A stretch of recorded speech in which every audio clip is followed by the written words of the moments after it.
Olá família, tudo bem? Boa tarde ou boa noite, depende do momento em que você estiver assistindo a esse vídeo. Nós aqui da Escola Adventista de Biúna estamos preparando a cada dia uma reflexão especial para que vocês possam se alimentar espiritualmente durante esse período da Semana Santa, a Semana da Paixão. Mas também nós queremos deixar um presente especial para vocês por meio de sorteio. A cada vídeo que será enviado, você poderá participar de um sorteio concorrendo a 2 brindes. Nesse caso, é um brinde só, mas atendendo a 2 famílias, que é esta Colomba Pascal. Então, a cada vídeo você estará concorrendo a 2 kits, quer dizer, um kit para cada, tá bom? Então, 2 famílias, né, a cada vídeo poderão ganhar, né, este kit, o suco de uva e a Colomba Pascal. Como você pode participar? Ao final de cada vídeo vai ter uma pergunta. Você irá mandar a resposta dessa pergunta relacionada ao tema da reflexão para o nosso WhatsApp 015 32 41 5502. Vou repetir aqui, 015 32 41 5502. Então mande a resposta para o WhatsApp, que no dia seguinte nós estaremos realizando o sorteio, postando o resultado nas nossas redes sociais, também informando pelo WhatsApp ao ganhador, para que possa retirar aqui na escola. Então participe, né? Todos os dias estaremos sorteando 2 kits desses, né? Então 2 kits na segunda, na terça, na quarta e na quinta. Pois bem, você iniciou esse vídeo vendo alguns dos nossos alunos cantando, e após o término desse vídeo também vai ter uma outra turma cantando para vocês também. Então, durante a semana, além de ouvir essa mensagem de reflexão, vocês estarão apreciando seus filhos cantando aqui na nossa gravação. Então, logo logo seu filho irá aparecer, ou se já apareceu. Então, nesse momento, antes de começarmos a reflexão, eu gostaria de orar. Feche seus olhos e vamos falar com Deus agora. Querido Deus, Pai amado, obrigado, Senhor, pelo cuidado, o carinho que tens por nós. Pedimos a tua direção e a tua bênção para esse momento, em que possamos de fato refletir, meditar sobre o amor e a graça que o Senhor nos concede. Por isso agradecemos e pedimos em nome de Jesus. Amém. Na reflexão de hoje eu quero falar um pouco sobre um discípulo que é bem famoso, mas a sua fama não está em suas proezas positivas, mas sim naquilo que ele fez de negativo. Eu acho que você já deve estar imaginando quem é. É a pessoa de Judas. Então o texto que eu gostaria de deixar como reflexão se encontra em Mateus capítulo 26, o verso 47 ao verso 49, que diz: enquanto Jesus ainda falava, eis que chegou Judas, um dos 12, com ele grande multidão com espadas e porretes, vinda da parte dos principais sacerdotes e dos anciãos do povo. Ora, o traidor tinha dado a eles um sinal: aquele que eu beijar é esse, prendam-no. E logo aproximando-se de Jesus, Judas disse: salve, mestre, e o beijou. Sabe, quando nós falamos de Judas, o que só vem à nossa mente são os pontos negativos da sua vida. De fato, Judas não tem nenhum exemplo positivo a nos deixar. Provavelmente Judas, ele foi chamado como todos os outros discípulos, decidiu seguir Jesus, mas no decorrer desse caminhar ele acabou se perdendo no caminho. Judas é uma variação do nome Judá, tribo que ele veio, e Judas significa, vindo de Judá, Senhor guia, ou o Senhor guia. Mas é um pouco irônico, porque na sua trajetória percebemos que Judá não foi guiado por Deus, mas sim pelo próprio Satanás, o inimigo de Deus. Mas Judas, ele é conhecido como Judas Iscariotes. Sabe, essa pronúncia, esse pronome, essa alcunha é uma indicação da sua origem. Então, Iscariotes quer dizer aquele que é de Quireote. Então, Quireote era uma pequena vila de Judá, no sul da Judéia, e o seu relato é encontrado em Josué capítulo 15, verso 25. Ou seja, Judas Iscariote quer dizer Judas que veio de Quireote, ou Judas de Quireote.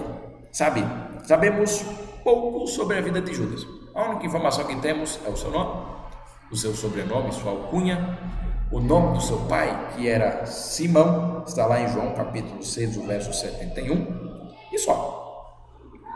Judas era o único que veio de Judá. Todos os demais discípulos vieram da região da Galileia. Então, Judas provavelmente era alguém de posses, era alguém estudado, era alguém letrado, enquanto que os demais discípulos vindo da Galileia eram camponeses, eram pescadores, pessoas mais simples, pessoas sem estudo. Então, nós temos pouca informação sobre ele. Provavelmente, como os outros discípulos, ele ouviu o chamado de Cristo e então participou do seu ministério e permaneceu com Jesus, mesmo quando alguns discípulos, ainda no início do ministério de Cristo, abandonaram porque acharam a sua mensagem muito pesada. Quem sabe Judas era um zelote, um patriota, um revolucionário que desejava fortemente que o seu povo fosse liberto do Império Romano. E quem sabe Judas enxergava isso em Jesus. Jesus é aquele que irá nos libertar do jugo romano. Mas foi impressionado pelo ministério de Cristo logo no seu começo. Judas sentiu o carisma, o amor de Jesus, mas no decorrer do tempo, Judas foi perdendo o foco e deixou que a ganância tomasse conta do seu coração. E Jesus, ele sabia o que estava no coração de Judas e constantemente buscava salvar Judas, mas ele não queria aceitar. Ele era resiliente, ele era teimoso. Progressivamente, o câncer da traição se enraizou no coração de Judas. E há uma verdade de que a verdade, quando não santifica, endurece. Ou você é santificado pela verdade, ou seu coração é endurecido pela verdade porque você não a aceita. E foi o que aconteceu com Judas. Judas não quis aceitar a verdade do Messias, aquilo que estava à sua frente. E assim, Judas, como outros milhões ao longo da história do Evangelho, frustrou as intenções e os esforços divinos. Para muitos, Judas apenas cumpre um papel profético. Não, já estava determinado que Judas iria trair Jesus. Mas nós não podemos confundir a presciência de Deus com a determinação ou predestinação de Deus. Deus não predestina o destino final das pessoas.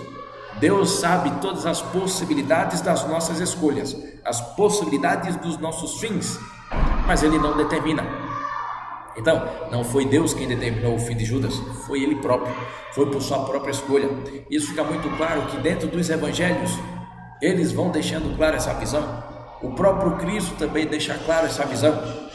Não é culpa de Deus Judas ter traído Jesus, mas sim porque ele perdeu o foco de olhar para Cristo e começou a olhar para si mesmo. Lá em Atos capítulo 1, verso 18, é relatado que Judas teve iniquidade no seu coração. É um final triste. E assim nós entendemos pela cronologia dos evangelhos que na última semana de vida de Cristo, a Semana Santa, a Semana da Paixão, no dia da terça-feira, Judas começou a tramar a sua traição contra Cristo, porque após o jantar na casa de Simão, o leproso, Judas vai acertar as contas com aqueles que iriam fazer parte da trama da traição de Judas. Então ele vai combinando os detalhes com os inimigos de Cristo, até que na quinta-feira, 2 dias depois, no Getsemane, ele identifica o Messias para que seja preso. E nós sabemos bem, foi o beijo. Judas se aproxima de Cristo e o beija. Naquele tempo, o beijo era um sinal de amizade e de amor. Mas o beijo de Judas, que se tornou o beijo mais famoso de todo o relato bíblico, na verdade não era um beijo de amor, não era um beijo de amizade, era um beijo da morte. Mas nesse caso não era a morte para Cristo, por mais que ele morreu na cruz, mas ele ressuscitou. Nesse caso, o beijo da morte foi para o próprio Judas, porque a partir daí a sua vida só foi ladeira abaixo.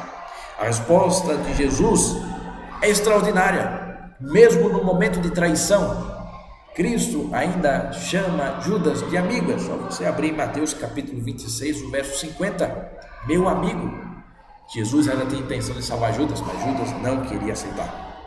Quem sabe nesse momento, Cristo então tem uma visão profética de todos os passos de Judas.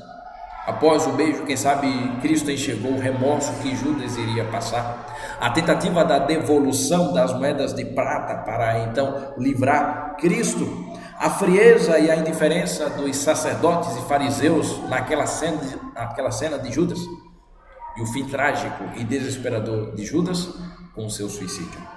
Sabe, Judas certamente ele percebeu que Cristo era sagrado, o sagrado Jesus. Sabe, o sagrado, a consciência de Deus ainda nos incomoda, deixando apenas duas escolhas: ou eu sigo a Jesus, ou eu dou as costas para Jesus. Jesus tentou despertar Judas desse seu engano. A desobediência gera a incredulidade, nunca o contrário, e assim produz uma blindagem ao redor daqueles que rejeitam o Senhor. O homem de Quireote tornou-se o apóstolo das trevas. E assim, nós vemos nos evangelhos que há uma ênfase em Lucas e em Mateus, enfatizado a ganância de Judas. Ainda em Mateus é mencionado o preço da barganha, 30 moedas de prata, preço de um escravo comum. Já em João, coloca o maior destaque que Judas age sob a influência do próprio diabo. E em Marcos é enfatizado que Judas era um dos 12 apóstolos, deixando assim claro que a sua conduta foi monstruosa e inexplicável, envolta em um grande mistério. Ao mesmo tempo, Judas era tão próximo de Jesus, mas também estava tão longe. Sabe, aquele que veio para libertar as pessoas da escravidão do pecado, foi entregue como um simples escravo. Então, o que nós podemos aprender sobre Judas? Basicamente duas coisas. Podemos nos aproximar de Cristo em profissão de serviço ou similar submissão a Ele, sem que isso seja uma farsa, mas de maneira genuína, verdadeira. Ou, outro ponto, a traição de pretensos amigos nunca invalidarão os planos divinos, que afinal irão se cumprir e vão triunfar. A traição de Judas não frustrou o plano da salvação, fez até parte dela de modo negativo, mas Cristo permaneceu fiel e morreu em nosso lugar. Sim, Judas esteve próximo de Cristo, ouviu seus ensinos, ouviu seus sermões, presenciou seus milagres, mas o seu coração, por causa da contínua rejeição, se afastou de Cristo. Assim, ele ficou endurecido como um granito, ele permaneceu um descrente e Cristo não pôde mais alcançá-lo.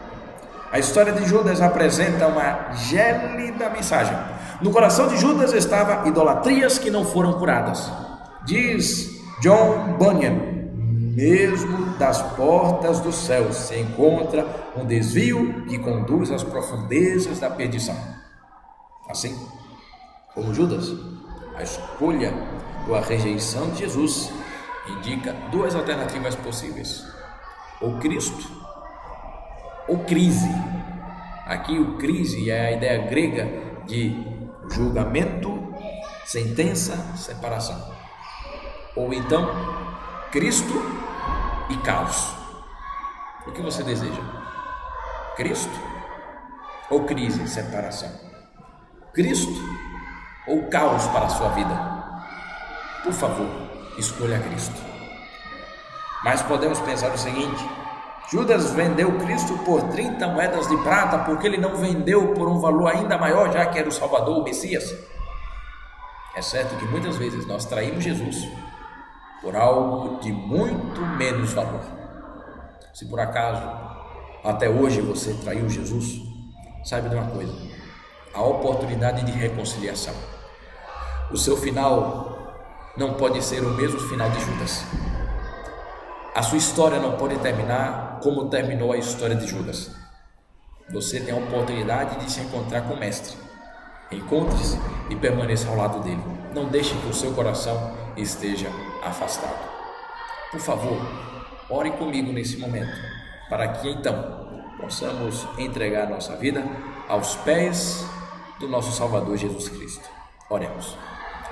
Querido Deus, Pai amado Senhor, queremos pedir e suplicar por Tua misericórdia e por Tua graça.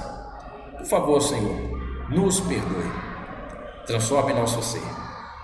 Se por acaso estamos agindo como traidores, que hoje, a partir de agora, não sejamos mais traidores do Senhor, mas sim pessoas que amam andar ao Teu lado. Por favor, Pai, nos salva. Assim pedimos e agradecemos em nome de Jesus. Amém. Agora vamos para o momento do nosso sorteio. Lembrando, eu vou lançar a pergunta, onde você poderá estar concorrendo a este kit. Coloque a resposta no WhatsApp da nossa escola, tá bom? Não se esqueça. E qual é o WhatsApp da nossa escola? É justamente o seguinte: 015 32 41 5502. 015 32 41 5502. E qual é a pergunta então? A pergunta é o seguinte: o sobrenome ou a alcunha Iscariotes era a indicação de quê? Ou é uma indicação de quê? Mande essa resposta para o WhatsApp da nossa escola, pois amanhã estaremos realizando o sorteio. Que Deus abençoe você e aproveite mais um momento de louvor preparado com muito carinho pelos nossos alunos aqui da Escola Adventista de Biúna.